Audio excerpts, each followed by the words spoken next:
बार भी मणिपुर में 2022 इलेक्शन में आरपीआई का बहुत बड़ा तरीके से सब पार्टी के साथ हमारा ये कंपटीशन हुआ और मैं खुद भी एक कैंडिडेट था एक कॉन्स्टिट्यूंसी से, पर नसीब से वो सिर्फ 183 वोट से हारा।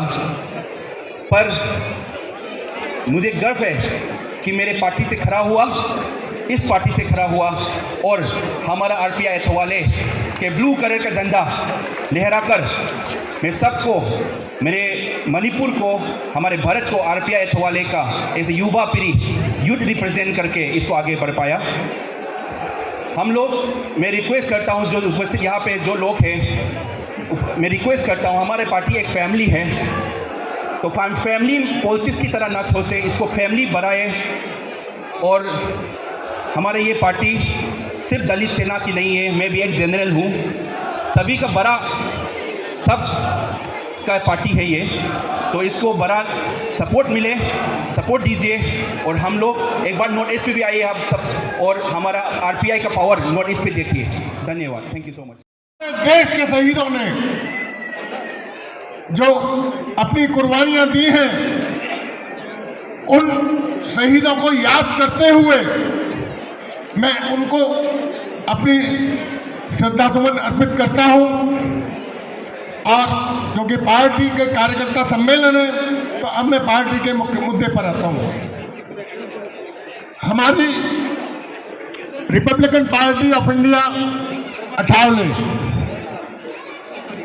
एक सपना था बाबा साहब का कि उन्होंने इस पार्टी के गठन की भूमिका बनाई थी, और ये केवल दलितों के लिए नहीं था। बाबा साहब ने संविधान में आज जो हमारी माता और बहनों को बराबरी का दर्जा मिला है, ये देन है बाबा साहब की। आज हमारी माताएं बहनें कंधे से कंधा मिलाकर इस देश की राष्ट्रपति भी हैं और इस देश की प्रधानमंत्री भी रह चुकी हैं। और किसी भी फील्ड में हमारी बहनें पुलिस अधिकारी भी हैं, मिलिट्री अधिकारी भी हैं। ये सब अगर देन है तो संविधान के निर्माता भारत रत्न डॉक्टर भीमराव अंबेडकर का आशीर्वाद है हमारे ऊपर कि उन्होंने संविधान की रचना करके ऐसा संविधान भारतवर्ष को दिया जिसकी पूरे विश्व के अंदर कोई सानी नहीं है।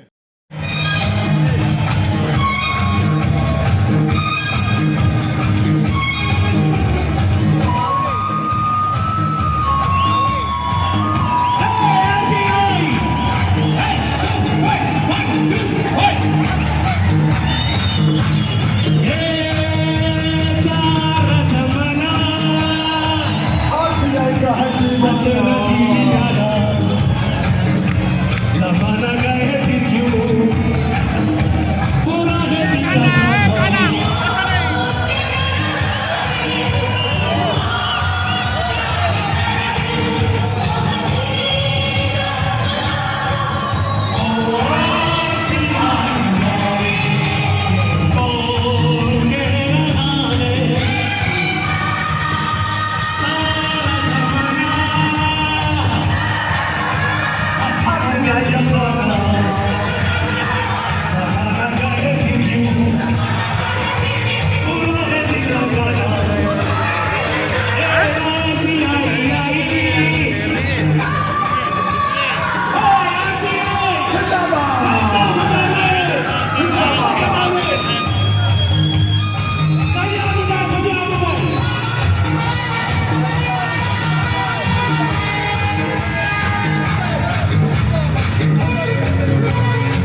2015 तक मेरा भीमसेना फाउंडेशन है, बहुत एक्टिव है आंध्र प्रदेश में।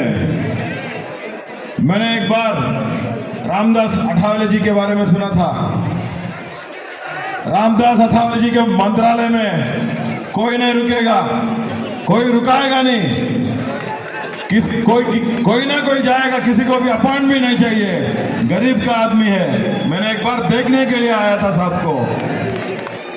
जब साहब को 2-3 बार देखा है, साहब से मुलाकात होगी।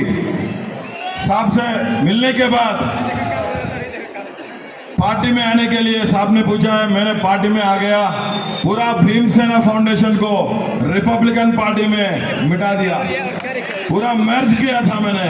I did my post graduation in London. I am telling you guys, मैंने आपको बोलना चाहता हूँ एक ही बात है, जो गरीब लोगों के लिए काम करने का आदमी को पूरा सपोर्ट रहता है। हमारा दलित समाज से नीचे से ऊपर तक, आज महाराष्ट्र से दिल्ली रेड फोर्ट तक रामदास अठावले जी का नाम आया बोले तो सारे गवर्नमेंट हमारा पार्टी की तरफ देख रहे बोले तो वो बात है डॉक्टर भीमराव बाबा साहेब अम्बेडकर। मैंने अम्बेडकर साहब को नहीं देखा है, जैसा हमारा बाबा साहेब अम्बेडकर है वैसे आदमी है, इसका फॉलोअर है, आज का अम्बेडकर है। मेरा बॉस है रामदास अठावले जी। ये बात मैंने देखा है, गरीब लोगों के लिए काम करने के लिए एक ही आदमी है, आज दलित समाज को रिप्रेजेंट कर रहा है पूरा देश। Having a very good representation Ramdas Athawale ji के लिए। हमारा आंध्र प्रदेश में रिपब्लिकन पार्टी का पोजीशन 3rd पोजीशन में है। And we are going to soon, in next elections, we are going to make 5 MLA seats and 1 or 2 MP seats. मैं वादा कर रहा हूँ, साहब के लिए काम करता हूँ, गरीब लोगों के लिए काम करता हूँ। मेरे को ये मौका दिया जिसको मैं जिंदगी भर साहब के साथ काम करता हूँ। जय भीम, जय भारत, जय रामदास अठावले।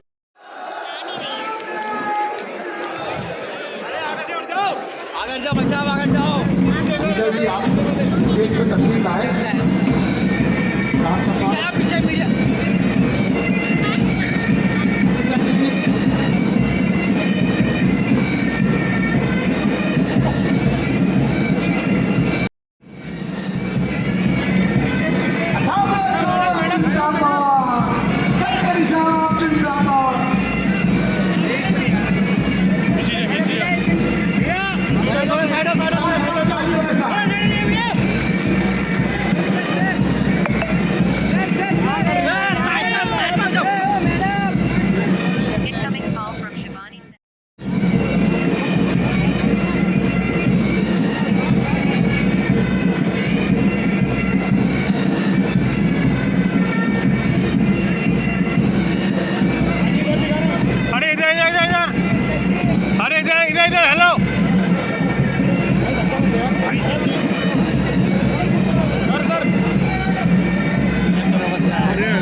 क्षेत्र हो, हर क्षेत्र में विकास की प्रक्रिया गतिशील हुई है। आप सबको पता है कि स्वाधीनता के बाद परम पूजनीय स्वर्गीय बाबा साहब अम्बेडकर जी ने हमको संविधान दिया है और हमारा जो लोकतंत्र है ये 4 स्तंभों पर खड़ा है। पहला स्तंभ है लेजिस्लेटिव विंग, हमारे सांसद विधायकगण जिसके आधार है। दूसरा स्तंभ है हमारी जुडिशरी, जिसके आधार पर इंडिपेंडेंट, इम्पार्शल और फेयर न्याय मिलता है। तीसरा स्तंभ है हमारी ब्यूरोक्रेसी, हमारी एग्जीक्यूटिव विंग, जो हमारी नौकरशाही है, जो प्रशासन चलाती है। और चौथा स्तंभ है हमारी मीडिया। बाबा साहब अम्बेडकर जी ने इन 4 स्तंभों के आधार पर हमें जो लोकतंत्र का जो संविधान दिया है, वो संविधान 130 करोड़ भारतीयों की बहुत बड़ी ताकत है। और हम ये चाहते हैं कि इसी लोकतांत्रिक पद्धति से हम समाज की गरीबी को दूर करें, गांव गरीब मजदूर किसान का कल्याण करें, इस देश का विकास करें। और इस देश को गरीबी का निर्मूलन अगर करना होगा तो हमें रोजगार निर्माण करना होगा। स्वाधीनता के इस अमृत महोत्सव के निमित्त मोदी जी के नेतृत्व में रामदास जी हैं, मैं हूँ जिस सरकार में है, उस सरकार ने ये संकल्प किया है कि हम हिंदुस्तान की जनता को गरीबी से मुक्ति दिलाएंगे, हम जवान लोगों को रोजगार देंगे, इस समाज की छुआछूत, अस्पृश्यता, जातीयता समूल नष्ट करेंगे। और विशेष रूप से हम इस बात पर विश्वास रखते हैं कि कोई भी व्यक्ति उसके जात से बड़ा नहीं होता, उसके गुणों से बड़ा होता है। इसी बात पर हमारा दृढ़ विश्वास है। इस समाज के उच्च नीचता का भाव, इस समाज की आर्थिक और सामाजिक विषमता को नष्ट करके सामाजिक समता, समरसता, सोशो इकोनॉमिक इक्वलिटी प्रस्तावित करना, यही हमारी सरकार का मकसद है। हमारे पंडित दीनदयाल उपाध्याय जी का जो सामाजिक आर्थिक चिंतन है, अंत्योदय, वो हमारा उद्दिष्ट है। मैं भारतीय जनता पार्टी का अध्यक्ष था तो हमारे कार्यालय के सामने एक बोर्ड लगा हुआ है। उस बोर्ड पे लिखा है कि राष्ट्रवाद हमारा आत्मा है, हम दो चार रहे न रहे पर तेरा वैभव अमर रहे माँ। इस देश के लिए हम काम कर रहे हैं और राष्ट्रवाद ये हमारा आत्मा है, हमारा मिशन है। और गुड गवर्नेंस एंड डेवलपमेंट, सुशासन और विकास, ये हमारा मिशन है कि हमारे शासन के द्वारा हम गरीबों को न्याय दिलाएंगे, युवाओं को रोजगार देंगे, किसानों को उनके फसल के सही दाम देंगे। और हमारा उद्दिष्ट है अंत्योदय। अंत्योदय का अर्थ यही है कि समाज के जो शोषित है, पीड़ित है, दलित है, जो सामाजिक, आर्थिक, शैक्षणिक दृष्टि से पिछड़े हुए हैं, जिनके पास रहने के लिए मकान नहीं है, खाने के लिए रोटी नहीं है, शरीर पर कपड़ा नहीं है, उस दरिद्र नारायण को हम भगवान मानेंगे और उसकी निरंतर सेवा करते रहेंगे। और जिस दिन उनको रोटी, कपड़ा और मकान मिलेगा, उसी दिन हमारा कार्य पूरा होगा, ऐसा हम समझेंगे। यही दीनदयाल उपाध्याय जी का सामाजिक आर्थिक चिंतन अंत्योदय के रूप में हमारा उद्दिष्ट है। और इसीलिए आज गरीब लोगों के बैंकों में खाते खुल गए, गवर्नमेंट का अनुदान डिजिटल हो गया और एक प्रकार से रोजगार के नए अवसर पैदा हुए। मैं रोड का मंत्री हूँ, आप कहीं भी जाइए, हिंदुस्तान में किसी भी राज्य में जाइए, किसी भी कोने में जाइए, अरुणाचल जाइए, मेघालय जाइए, त्रिपुरा जाइए, सब जगह रोड का काम शुरू है।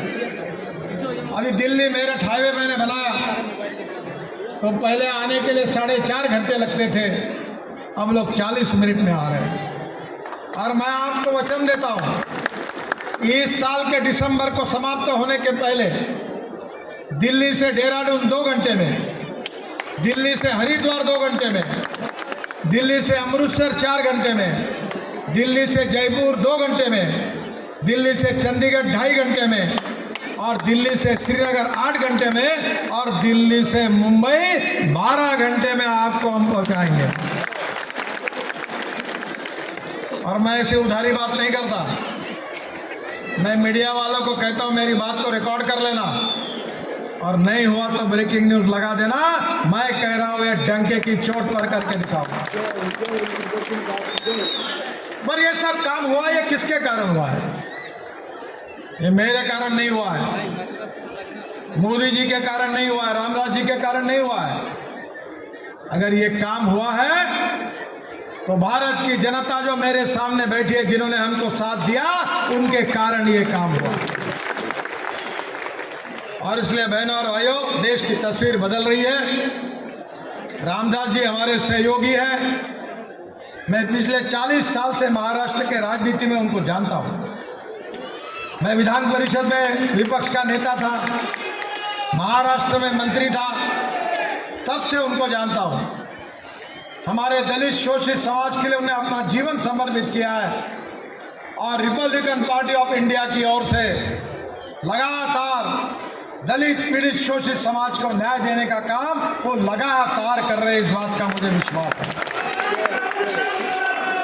मैं रामदास जी को बहुत बहुत बधाई देता हूं और उनको ये विश्वास देता हूं कि हम सब लोग आपके साथ हैं, भारतीय जनता पार्टी आपके साथ है, जगत प्रसाद नड्डा आपके साथ है, नरेंद्र मोदी आपके साथ है और आपके नेतृत्व में इस पूरे समाज की प्रगति और विकास करने के लिए पूरी ताकत के साथ हम आपको साथ देंगे। यही विश्वास व्यक्त करते हुए आप सबको बधाई देते हुए, आज मेरा थोड़ा डेंटल प्रॉब्लम है, बोलने में तकलीफ हो रही है क्योंकि मैं बोल नहीं पा रहा हूँ, पर मैं रामदास जी के विशेष आग्रह के कारण मैं यहाँ आया। मैं फिर से एक बार आपको बहुत बहुत बधाई देता हूँ, बहुत बहुत धन्यवाद, नमस्कार। आया था, लेकिन अंग्रेजों को भारत की भूमि बहुत अच्छी लगी, भारत के मसाले बहुत अच्छे लगे, भारत के लोग बहुत अच्छे लगे और इसीलिए अंग्रेज 1 साल नहीं, 2 साल नहीं, 10 साल नहीं, 50 साल नहीं, 100 साल नहीं, 150 साल अंग्रेज यहाँ रहा। यहाँ की हवा उनको बहुत अच्छी लगी, यहाँ का खाना उनको बहुत अच्छा लगा, यहाँ का पीना उनको बहुत अच्छा लगा, सब कुछ उनको अच्छा लगा। इंग्लैंड छोड़कर यहाँ कई साल तक अंग्रेज यहाँ रहे, लेकिन दिन प्रतिदिन देश में आज़ादी का आंदोलन चलता रहा। बहुत सारे लोग जेल में चले गए, बहुत सारे लोगों ने गोलियां खाई, अंग्रेजों ने बहुत बड़ा अत्याचार किया। जालियनवाला बाग जो अमृतसर में है, वो अंग्रेजों ने गोली से बहुत सैकड़ों लोगों को उद्ध्वस्त करने का काम किया, उनको बर्बाद करने का काम किया। तभी हमारे लोगों ने तय किया था एक दिन हम अंग्रेजों को बर्बाद करेंगे। जो अंग्रेज यहाँ हमें व्यापार करने के लिए आया था, लेकिन यहाँ पूरा राज उन्होंने हाथ में ले लिया। हम आपस में झगड़ते रहे, मैं ये जाति का हूँ, तू ये जाति का है, मैं धर्म का हूँ, तू वो धर्म का है, और ये विवाद अंग्रेजों ने देख लिया और अंग्रेजों ने सोचा कि भारत या राज करने के लिए बहुत अच्छा कंट्री है और अंग्रेज यहाँ 150 साल, अंग्रेज यहाँ रहा 150 साल। तब हमारा कैसा हुआ होगा हाल, पूरा ले गया अंग्रेज हमारा माल, पूरा ले गया अंग्रेज हमारा माल। उन्होंने फैला दिया था हमारे लोगों पर जाल। तो अंग्रेज बाद में जब 9 अगस्त 1942 को महात्मा गांधी जी के नेतृत्व में ऐलान हुआ, चले जाओ, आपको भारत में रहने का अधिकार नहीं है, जाओ जहां से आए थे वहां जाओ, ये है हमारा गांव, तुम उधर जाओ। और फिर अंग्रेजों ने विचार किया, अगर हम नहीं जाएंगे तो ये लोग इंग्लैंड आ सकते हैं और हमारे इंग्लैंड में लोग अभी, वहाँ मित्तल नाम का एक आदमी है, सबसे पैसे वाला आदमी, सबसे इंग्लैंड में सबसे ज्यादा पैसे वाला आदमी मित्तल अपना ओरिजिनल इंडियन है और कम से कम 3 मिलियन से ज्यादा लोग वहाँ रहते हैं, 30 लाख से ज्यादा लोग इंडिया के इंग्लैंड में रहते हैं और वहाँ बड़े बड़े बिजनेस में भी अपने लोग हैं, नौकरी में भी अपने लोग हैं, बहुत सारे स्टूडेंट वहाँ जाते हैं, उधर ही जाकर शादी करते हैं, उधर ही जाकर नौकरी करते, धंधा पानी करते हैं और वहाँ ही रहते हैं। तो बहुत सारे लोग वहाँ, अपनी पॉपुलेशन बढ़ती जा रही है, लेकिन अभी यहाँ एक भी अंग्रेज आता नहीं है। हमारे लोग वहां जाते हैं, लेकिन अभी एक भी अंग्रेज यहाँ आता नहीं, वो डरता है।